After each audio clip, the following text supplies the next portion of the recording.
Hi, this is Vanessa Van Olstein, and this is Art, I Swear, and this is part 2 of our interview with Nestor Enrique Zarragoitia. How's it going, Nez?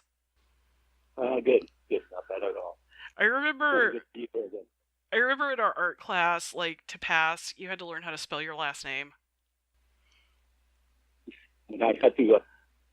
I'm sorry. What was that? I remember in our art class that you taught to pass, we had to learn how to spell your last name.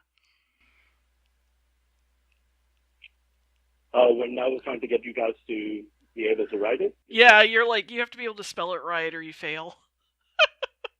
Yeah. And I made everybody.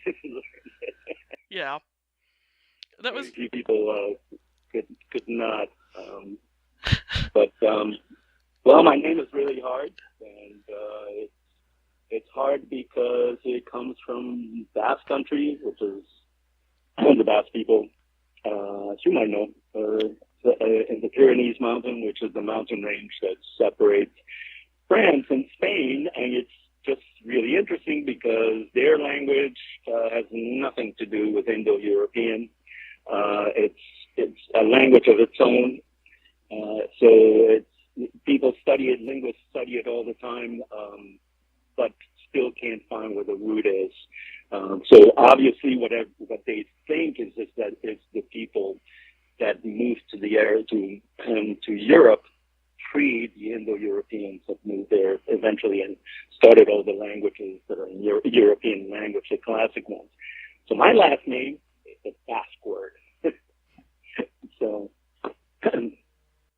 Yeah, that's fascinating. I didn't even know about that region until I met you, and you hear about it a little bit, but not real in depth. I also want to apologize if there's weird noises going on. I live under an airport, so I'm like, "Oh, so there's do some I look don't live out." under an airport, but I live near the Buffalo airport. There you go. I know what that's about. There's a little hobby airport like literally half a mile from my apartment called the Addison Airport, and they like to take off and land over the apartments with their dampers on, so it's like extra loud. And I'm like, "Thank you guys. Thank you." Ouch. Yeah. Yeah. So, in our previous podcast, we kind of talked about your early life as a Cuban refugee. I think that's safe to say, and that you grew up in New York during what was probably the best time ever to live in New York City. I'm biased. I'm just gonna say that. Um, so you hurt your hand, and that kind of ended your career as a guitar player, and you thought you'd go back to school, and you'd made this deal with yourself that if you didn't do music, you would do art. So was that like your immediate thing? Did you like miss a beat, like I'm gonna go back to school for art, or did you like take some time to think about it? No, well, this is how I look at it. I make up my mind very quickly. But what happened was typical of my life is that on my lap fell this job as an assistant photographer for a fashion photographer. And you might ask, well, did you photograph? And the story is that yeah, somebody gave me a camera when I was around 19, and it was an Nikon F, which for people that are into F2, for people that know photography from that period also, that was the desired camera. Anyway, so I got involved with that while I was going to school. That was paying my rent. It was very tough. It's typical in New York where I had a full-time job in the daytime when I went to school at night. But when I went to school, I really went to school to become a writer. So I was going to be an English major. And then I took a painting class. And that was the end. That was it. You're like, I, that was it. I mean, I was hooked once again, and I remember my agreement, and that's where I went. So that's Hunter College, and this is New York. Once again, these incredible things of New York City. The Hunter College was and still is an incredibly good college but also in the art department and the music department, the teachers are famous. So you're learning from real famous people, people that are involved in the art world. And so these were the people that I was studying with.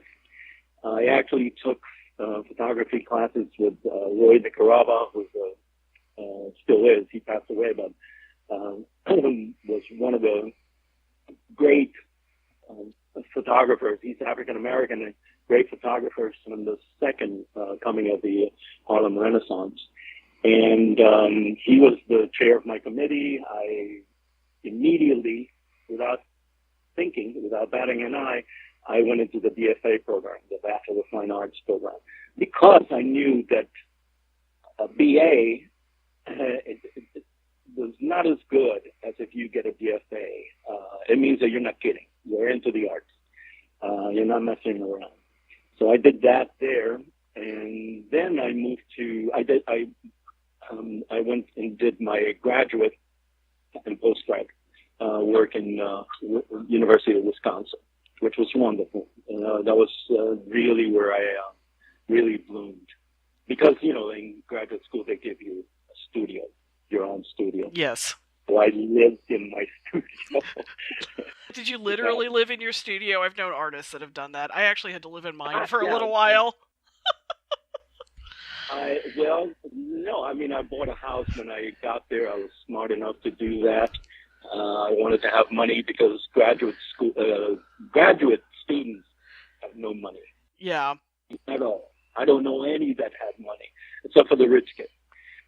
So you're always like, you're always like eating ramen noodles. Yes. And drinking a lot of coffee. All the things that are cheap. Coffee is the drug of preference of artists, as far as I'm concerned. I've got a cup next to me right now. I lived in my... What was it? I said I have a cup next to me right now. So I did. I basically lived there. And then I have this problem, which is I'm a procrastinator big time. So then I would have to do these massive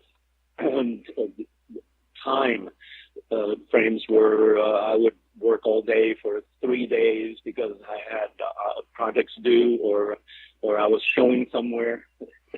So this happens to me even till today, where I have I had one particular one that just recently happened. Was I had a solo show, and I was going to put in, I gave myself this. I told them, I'm going to have 20 pieces.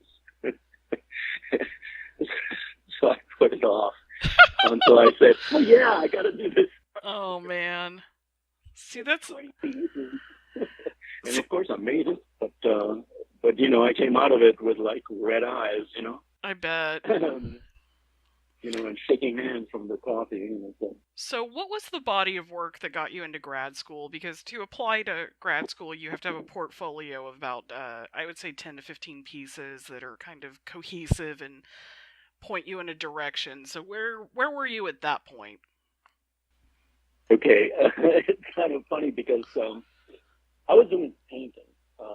That's where I went into.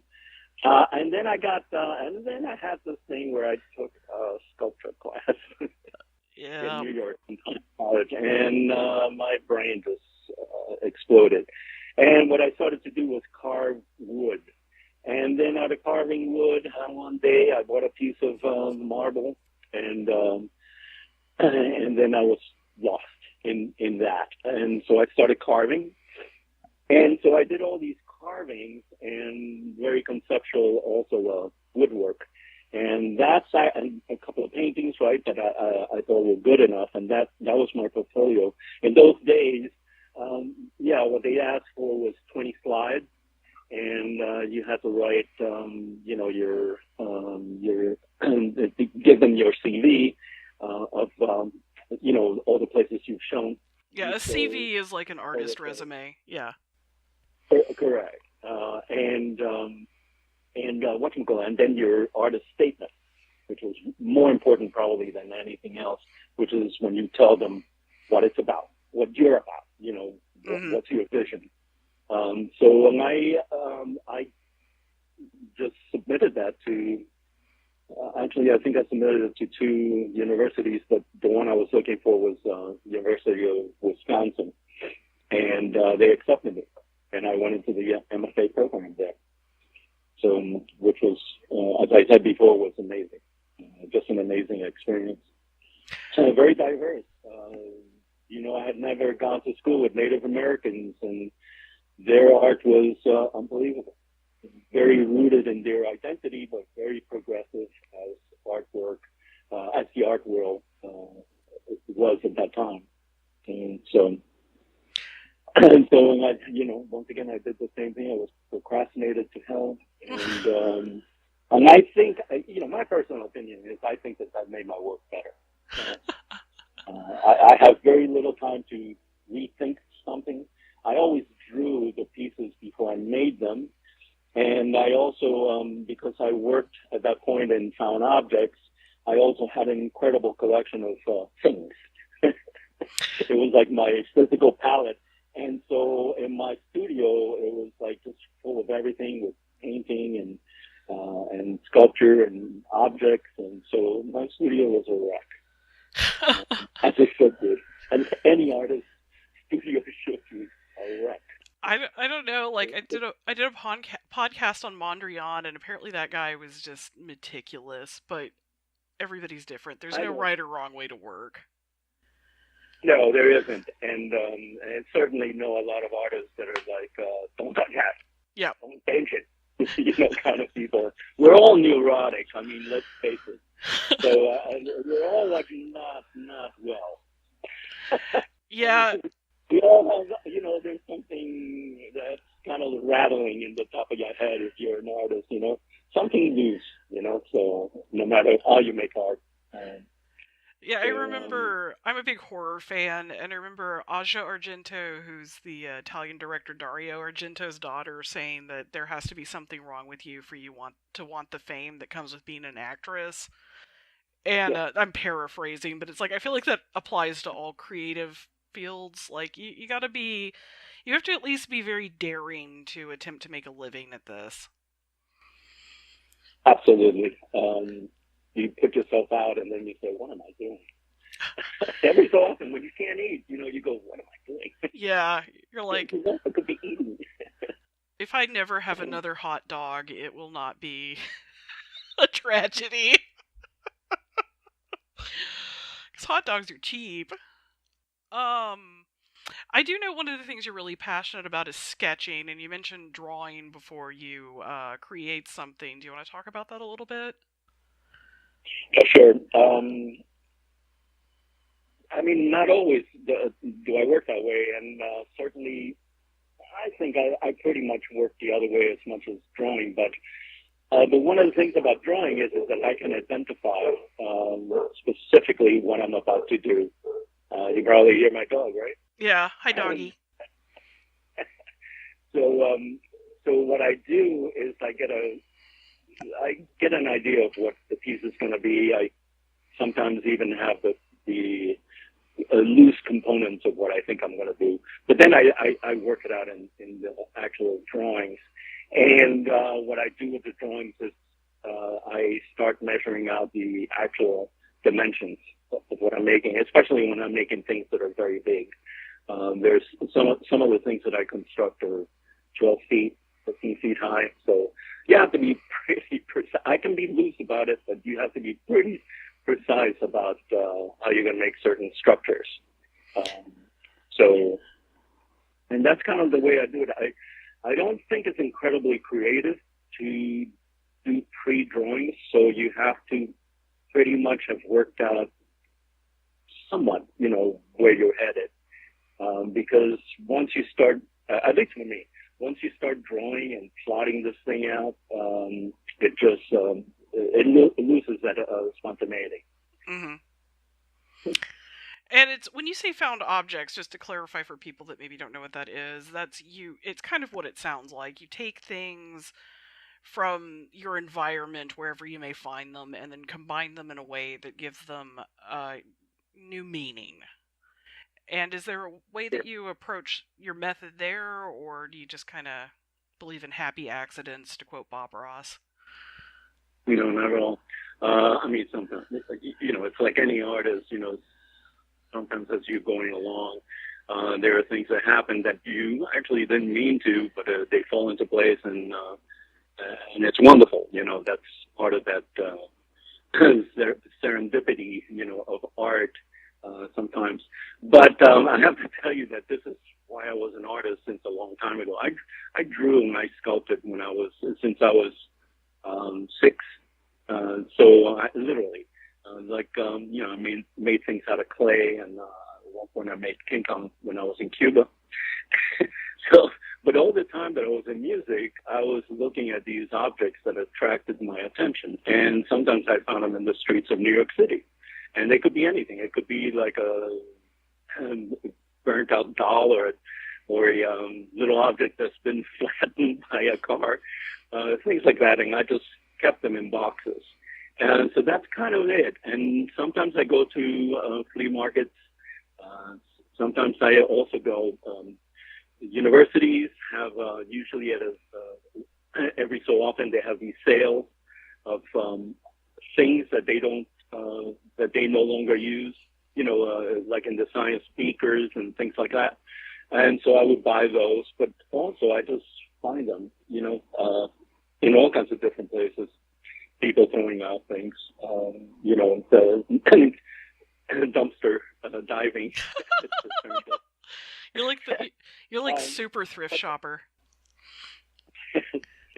And I have a rule, and my rule is you don't spend more than $5 for anything, because if you spend in my world, if you spend more than $5, then it becomes precious, and you don't want it to become precious. But the idea is this for me, and is that all these objects have a history. So let's say you're talking about a toothbrush. It was made so you can clean your teeth.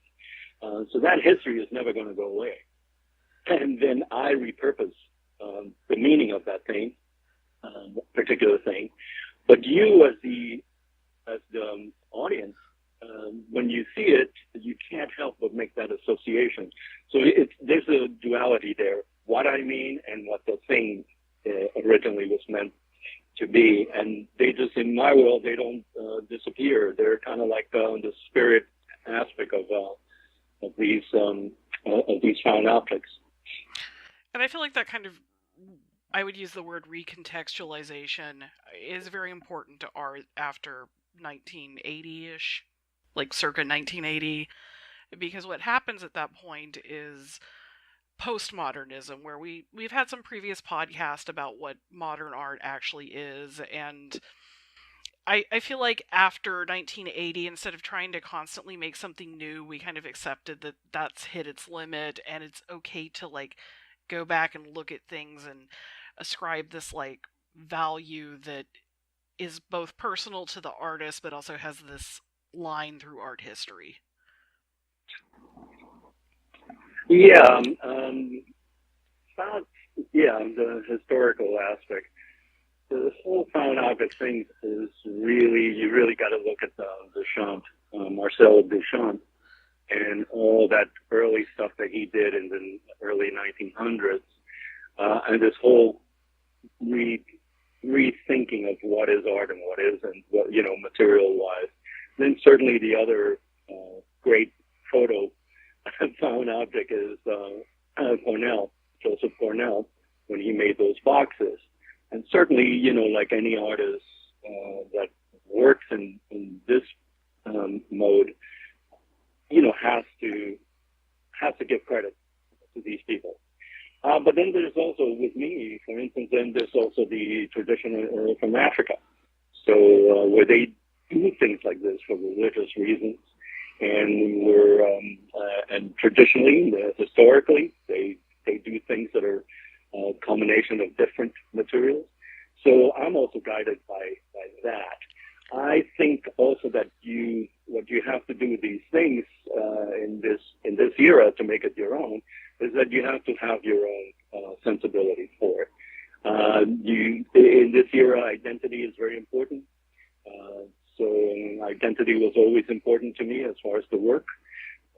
So here and there, I delve into my historical background, and my historical background is being Cuban and growing up with Afro-Cuban culture.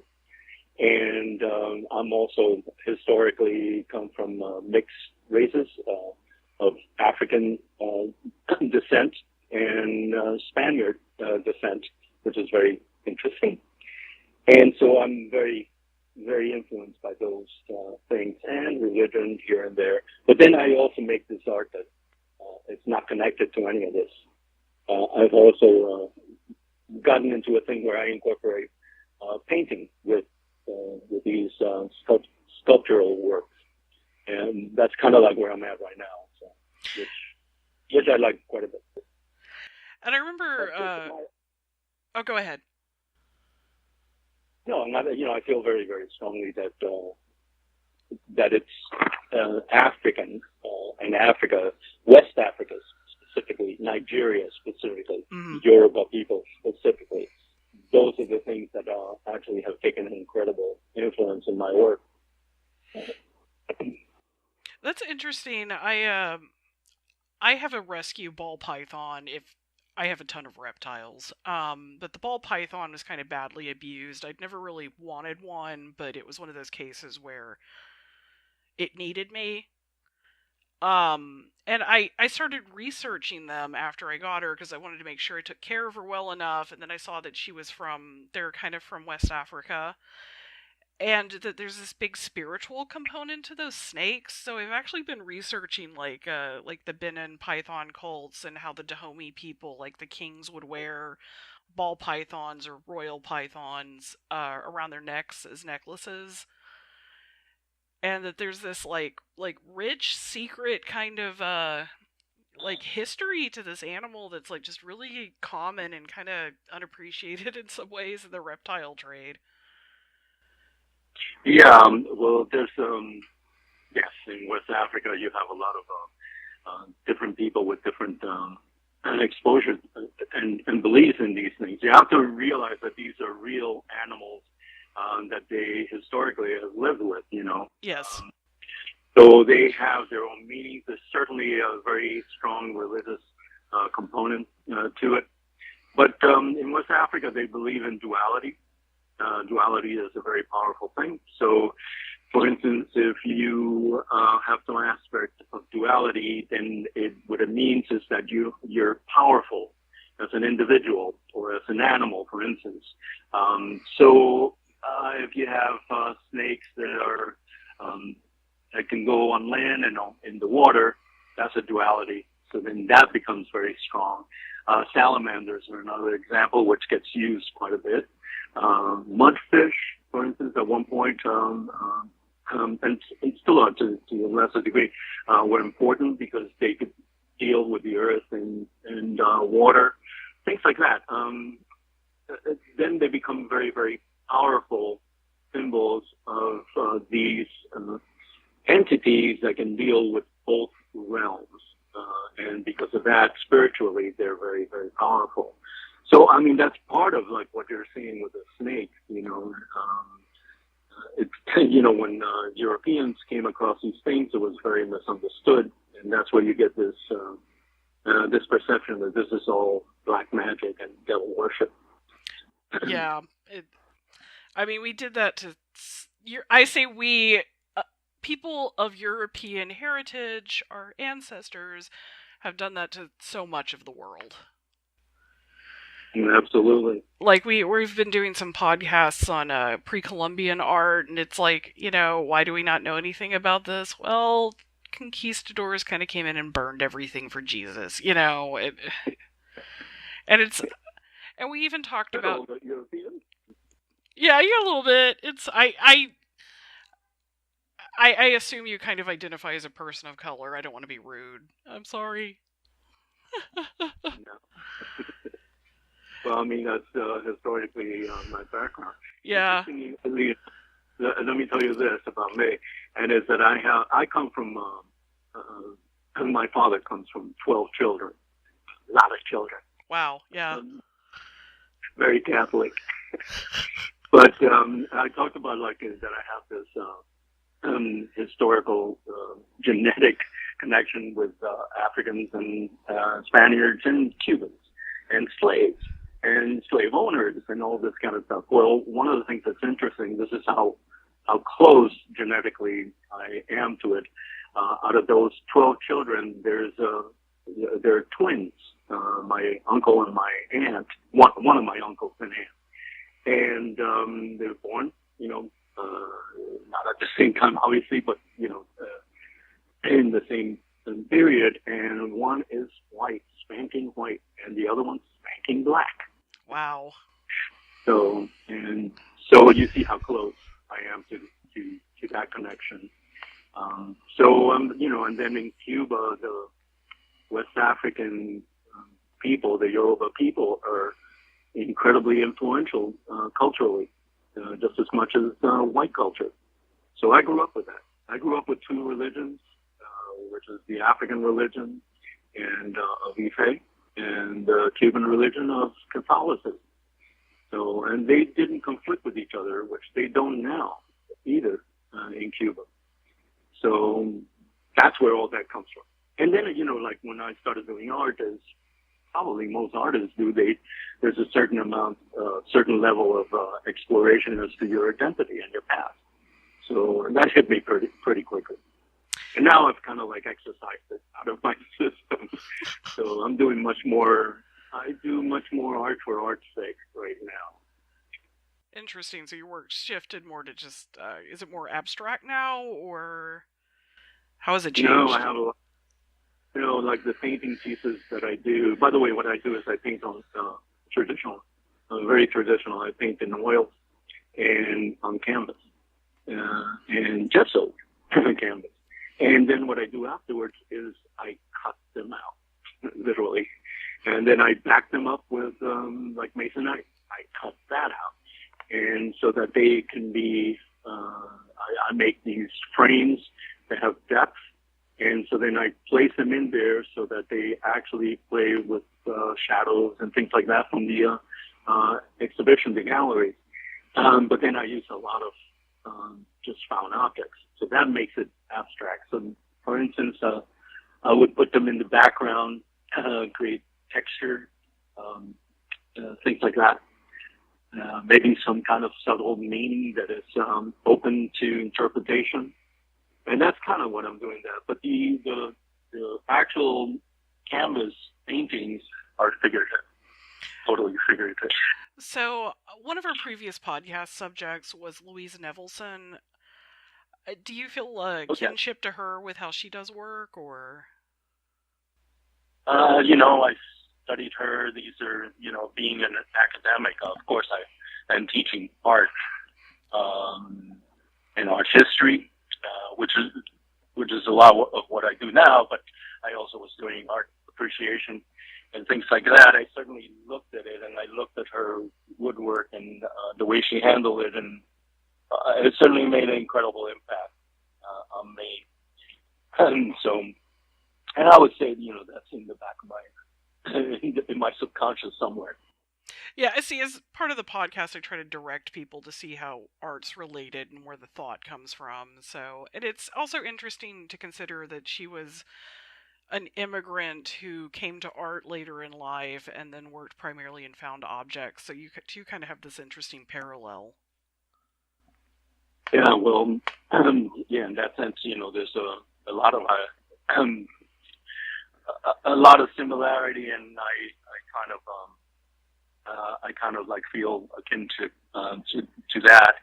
I got to tell you that Louise Bourgeois probably influenced me more than her. And there's another one that she was an artist all her life, and she didn't become, a big artist until she was old. Yep. And with her, I had the great pleasure of meeting her and actually going to her studios and oh my God, I'm so jealous. She passed away, but she was this tiny woman that carved marble, which was like, what? Yeah, and her work's all this kind of like play on like juvenile understandings of sexuality. I feel like Absolutely. it's kind of like playing with it, like a child kind of like plays with an idea and integrates that into like a story.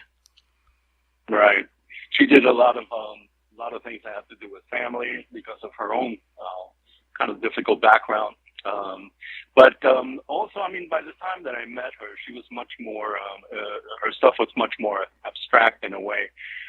She worked with found objects, so there's that connection where I just adored her work, and certainly it influenced me. Um, but she started to look at certain things, that explore other things. One of the interesting things is one of the pieces that she made at the time that I was there was these steps, and I forget the name of the piece, and I'm sorry for that, but pretty famous piece where it was like a staircase, but it was built in a box kind of situation. It's a real staircase in the sense that it went up, and it's just like the height of a normal staircase. But she went to me, and then she made these giant wooden balls, Yes. which were incredible. And she made two, and they're at the bottom, and the meanings are up to you to a certain degree. And she told me, she goes, when you go to the exhibit, to the gallery, she goes, go to the back of the stairs. There's a little door there. And open the door, and there's a flashlight in there, and then look at what's in there. And I know nobody knew this. It was a really wonderful discovery. And I went in. You know what the story is. You know very well that you're not supposed to touch artwork in exhibits or museums or art centers. And there I am in this opening, I'm trying to figure out how I'm going to open this door behind the piece.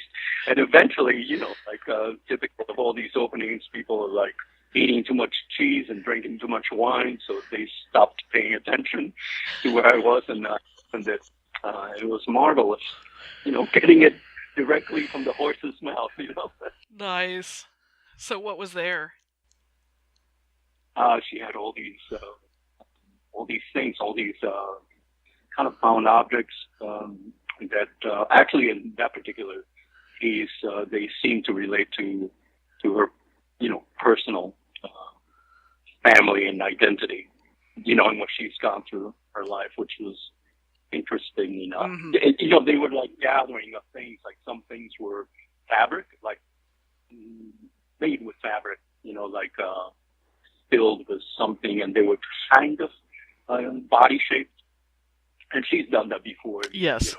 Seen that in her art, where she works a lot with fabric at a certain point of her art. So very interesting. Yeah, I have never ever seen anywhere where it speaks about that door and what's behind there. I just think it's hilarious. Oh my gosh. So I feel very strongly that very few people know about it. I know that her assistant knows for sure. It's like this. I'm not sure. So do you think that that's important to that piece, that nobody knows about it? How does it change the context of it that there's this secret there? Well, one of the things about it that's, of course, it's very powerful, is that this is a staircase that goes nowhere. So, yes. I mean, when you get up there, nowhere to go. I mean, it's just, and actually, it's not the way that she exhibited it. It's not against a wall. It's freestanding. So, the concept is that you get all the way up there, and there's nothing else to do but come back down. And there's no handrails either, so it's kind of frightening to go up there. So that's part of it, and because it's questioning what else is there, and then the door and what's inside of that is this hidden these things that maybe the things that we keep inside that we don't share. In this case, she shared it with me, which was amazing. Yeah. I'm very privileged, to be honest with you. Yeah, I'm so jealous. I'm very floored. I always, like, I saw an interview with her, and I'm like, man, I want a glass of wine with that little old lady. And, you know, Okay, you want to hear something else that I have? okay, let's go. I don't even know why people do this with me, but she gave me a tape, and it's her rapping. You have, oh, you've got to put that on YouTube. It's a cassette tape, which I just recently found because I just took all these boxes out of the storage. And when I found it, I said, "Oh my god!" So now I gotta like buy a tape player so I can listen to it. You've got to, like, port that over digitally and be like, hey, just put it up. Don't even ask her estate. I mean, I want to hear Louise Bourgeois', like, because how old was she when she made a rap album? Man, well, it was a rap song, but God, I mean, this is 1986, so she was already in what is 70s or whatever. Yeah, because so I know she died in, like, the maybe 90s, 2000s, and she was well into her 90s. yeah, correct. So That's amazing. I want to hear that. Why don't you have that? Ah! But you have a treasure trove of crazy stuff like this. I know. Like when you die like 40, 50 years from now, we're going to have to start the like Nestor Museum of like amazingness. donated. Yeah, cuz you have Donated like you have a lot of stuff. Like you're like, I have original Ramones pins, and I'm like, I'm so jealous. Well, the funny thing with me is that it correlates with my art, you know, finding all of these found object things and stuff where like I'm just like this pack rat that never gets rid of things. So luckily, you know, these things that I have, you know, like I never got rid of, you know, so or lost, which is probably more than anything, you know, it's people, you know, boxes people throw out when they go through boxes, you know, because, you know, they've been in the attic too long or something like that, you know, so. I remember you used to always be like, mail me, what is it, that candy, the little mints, Altoid tins. You were like, mail me Altoid tins. Yes. So if you're listening to this, you can mail Nestor Altoid tins. He'll love you. And I think that, like, when I took your classes, there was this balance of art history and art, and as we progressed through the sculpture classes, you would talk about, like, this kind of artist did this kind of artist did this. And it really after your classes, I developed this concept that an artist kind of works as a cultural historian, and that comes from the world that has shaped them, and that in some ways they have this very impactful and important thing to say about where society is now, and that's actually kind of part of, you know, nearly 20 years later, what led up to this art history podcast is because I felt like the public kind of needs to see that. I agree with you, and I think that also, you know, each generation needs to know about these things, and especially firsthand from people that you know have experienced it before, so that they can really see, you know, where these things come from, and you know, then they can create their own opinions, or if you're an artist, create whatever, you know, encouraging your vision for these artwork. But you can't help it, right? I mean, you live in a certain era, and things happen in that era, and things influence you. And even if you don't want to talk about them in your artwork, it's in there, right? Yeah. So it does influence you. You just might not do this overtly. Yeah, as a female making art, especially the women that were at their prime in the 70s, if you talk to them about your work, they're always like, how's feminism influenced this? And it's like, sometimes it's just like, I don't want feminism to have anything to do with it, but it always does. Like, because how can I not? That's such a big... And I, you know, just like for you, I know you've talked in the past to me about how it's a struggle. Are you a Cuban or are you an American artist? Correct, and and that has it's starting, believe it or not, to change, and it's taking a long time, right? It's that whole concept of being hyphenated. So once if you look at artwork, and you, let's say, a painting, and you go up to the painting, and they have the little description plaques, and you see, Willem de Kooning, American, blah blah blah, whatever the date they were born and the date they died. But you find that with ethnic people, including African Americans, as I just said, it would say African American, and then blah blah blah. Well, that in itself is limiting that artist, because now you're splitting that artist's identity between African and American. And so people start to cloak their opinions of the art with that kind of referencing. So basically it should be eliminated completely. And it should just be, if you're African American, if you're Chinese, whatever you are, it should just say American. And I do think that that's a problem. The one thing that actually is a bigger problem, because it can't go away, is women. So women's names are women's names. Yeah. So if you have women's names, you can't get away with seeing it as a woman. And that's the only one that I see no solution to. I think that we just have to grow as a culture.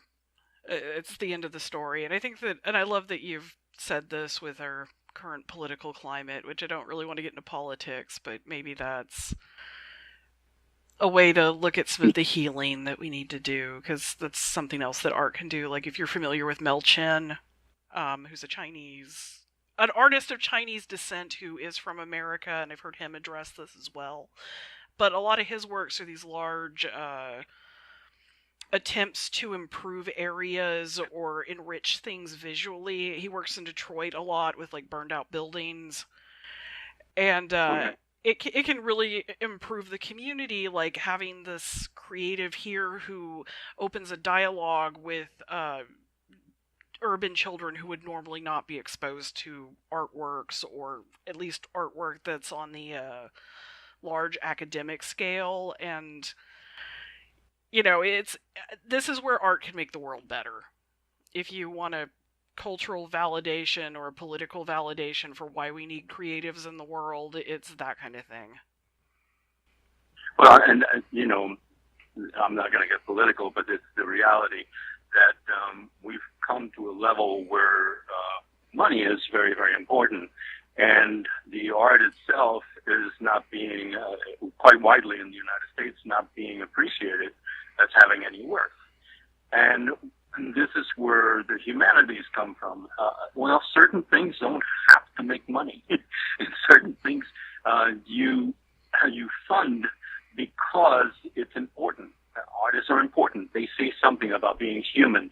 They say something about the era that they're in. They say something about everything, the universe, believe it or not, the position that we're in, the aspects of the earth. We know this from different artists, and ecological artists, biological artists, which is a very big art that has surfaced, especially in the last 15 years. So, and they are important. Artists are very important. They remind us that we're human. They remind us that who we are as individuals, where our identities are, and also social commentaries. And they don't always have to be political to be getting that across. Aesthetics tell you something about us and the things we appreciate. So I'm very sad that the arts aren't being funded as much as they should be. If you go to Europe, you see the difference. You really see the difference because over there, they certainly fund the arts quite a bit. If you go to Scandinavia, they fund the arts greatly, and they understand it. It's only America that's having a real serious problem with that. Well, there's another reason I'm doing my podcast. Maybe if you're listening to this and you feel like you've learned something here, reach out in the comments. I think both Nestor and I would love to hear it. I'll share it if you have questions or want to know more about his stuff. So let me ask you this: is there a place where people can see your artwork online? Yeah, I have a website and actually off, and I don't know the URL. Maybe I can send it to you. I'll put it in the show notes. Yeah, do that. And you can put it in. It's actually also the URL is kind of long, as they usually are. Is it your name? Yes, it is part of it. Yeah. And it's Wig is the site that supports it. Cool. Do you want to talk about how you think the internet's going to be the savior as art, kind of as a closing, or? Sure. I mean, I also can use music as an example, which is a great example, which is before musicians had to rely on the record companies, and the internet was the one that broke that, where now artists can fund themselves in the sense of they can post their own songs or albums, and you can buy directly from them, and they pay a small fee to whoever is providing the site. Correct. And so they have much more control over everything. They don't have record companies telling them what to do. Just the same thing with the artists. One of the things that happens with artists and galleries is that they tell them whatever people end up liking, then they tell them, you got to do that again. And a lot of artists, I would dare to say that the majority of them go like, well, this is one thing that I'm doing, and now I'm moving forward, and I want to do something else, So galleries would not go along with that, let's say, and then you would get dropped because of that, because then they weren't selling as much, for instance. Now it's not like that. Artists have direct access to the audience, and that helps them in that sense. And they can sell things without middle people. And I think it's only going to get better. And so that's what the internet has brought. It's brought an incredible freedom and possibility for individual artists. I would agree with you, and it opens it up to the world instead of your region. And that's true, exactly. Where people all over the world can come and look at it. Like, do you know the South African, rap EDM group Diantford? No, actually. I think you'd love them. I'll send you a link, but they had been working as a rap group, and then they kind of produced this sound that is very heavily dependent on Afrikaans and the rap that's going on in South Africa right now called Zef, and they produced these very well produced music videos and took off like crazy. And it's great to see that happen because I think, when I was like a teenager in the 90s, people would have been like, a rap group from South Africa? No way, Or they'd have just exploited them, which is the other thing that used to happen in the music industry very badly. Right. Yep. So, and I believe and also funding is also helped. Yeah. When you ask for funding, I know because I still have a lot of friends in music, and that's the way they put out CDs. They ask for money so that they can record and things like that, and people do it. And I have artist friends that do that too, and they'll send the people that are funded, copies of their work or some original work as, a thank you. And I know a lot of the artists that do that. And so, you have this symbiotic relationship, which is a fruitful one, which was not happening before. Yeah, no, I agree. And that's the beauty of things like Kickstarter and GoFundMe and all those crowdfunding programs. There's, even if you're starting a small business, you can crowdfund loans now or angel funding so that you can put that together. And a lot of people diss on quote millennials, but I feel like that's the beauty they're bringing to the world, and it's something that's so magical. I feel like other generations should like shake their hands for it. Really, and really appreciate it. All right. Well, is there any shows coming up or anything you want to talk about or plug? No, just keep being interested in art. Us artists appreciate it. We're here to have a dialogue with everybody, with the world. Yep. So go to my website. Go to your website. It's down in the show notes. All right. Well, thank you for this wonderful interview, Nestor. I really appreciated having you on ArtIswear. Yeah, it's my pleasure, Vanessa. All right. I would like to thank Joe Giggs for the intro and outro. Joe Giggs is a rockin' DJ in New York City. All samples provided by Iridial's Conant Project. If you want to learn about number stations, check out the Conant Project. And everyone have a creative day.